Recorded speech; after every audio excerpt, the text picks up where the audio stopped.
ओम नमः शिवाय गुरुजी। जय हो शिव शक्ति धाम की। हर हर महादेव। गुरुजी, आपने 9 दिन की साधना कराई थी और इस साधना में मेरा अनुभव था कि दूसरे दिन तो मुझे पायलों की आवाज़ आई सुबह के टाइम।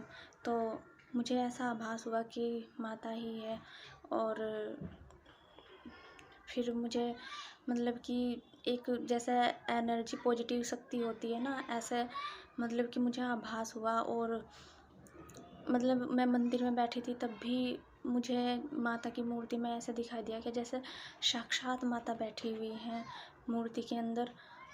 और मतलब तब से ही मेरा मन जैसा हल्का हो जाता है ना, ऐसे ही हल्का हो गया। और उसके बाद मैं साधना करती रही।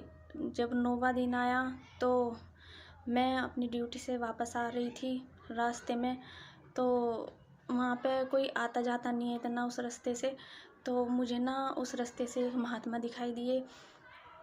उन महात्मा के हाथ में कुछ था, पर दूर से मुझे इतना कुछ दिखाई नहीं दिया क्या था। फिर नज़दीक आए वो मेरे, तो मैंने उनके हाथ में देखा उन्होंने बेलपत्र वगैरह और धतूरा वगैरह बहुत कुछ ले रखा था उन्होंने हाथ में।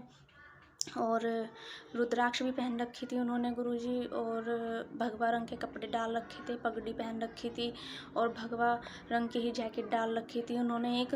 और उस रास्ते पे जिस रास्ते पे वो जा रहे थे गुरुजी, उस पे कोई मंदिर नहीं है कहीं भी, दूर दूर तक भी मंदिर नहीं है। थोड़ी दूर आगे वो दूसरे रास्ते से मंदिर है जहाँ मतलब कि वहाँ तो मंदिर था ही नहीं जहाँ को मैं जा रहे थे, जिधर के रास्ते से मैं भी आ रही थी।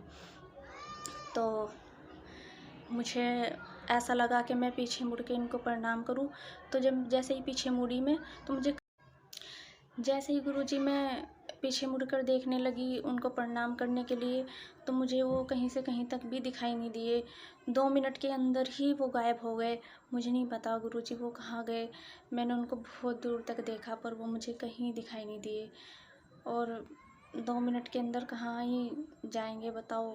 इधर भी थोड़ा ऐसा एरिया था, मतलब जंगल टाइप का, और वो कहाँ ही जाते। तो मुझे दूर तक भी दिखाई नहीं दिए वो।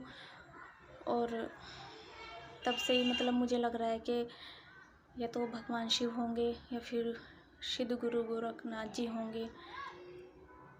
जय हो गुरु।